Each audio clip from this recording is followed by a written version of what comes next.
সকালবেলাতে না তাতাইকে ঘুম থেকে উঠিয়েছিলাম, তবে সকালে আজকে ওর টিউশন ছিল না, আর ও না বড্ড ঘুমোতেও ভালোবাসে।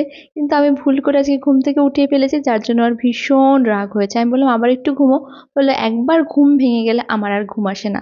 তো ম্যাডামের রাগ তো ভাঙাতে হবে, আর যে কোনো মানুষের রাগ ভাঙানোর সব থেকে সহজ উপায় হলো তার পছন্দের খাবারগুলো বানিয়ে দেওয়া। তাতাই বুড়ি না পোলাও খেতে ভীষণ ভালোবাসে, তবে সাথে যদি একটু আলুর দম কিংবা চিকেন কষা হয় তাহলে তো আর কথাই নেই। বেশ কয়েকদিন আগে একটা ভিডিওতে তোমাদেরকে আমি বলেছিলাম গ্রামে থাকলে যেমন অনেক অসুবিধা ফেস করতে হয়, তেমন অনেক সুবিধাও থাকে। এই যেমন দেখোই না, মাছ মাংস থেকে শুরু করে শাক সবজি ফলমূল ঘি সবকিছুই কিন্তু খাঁটি খেতে পারি।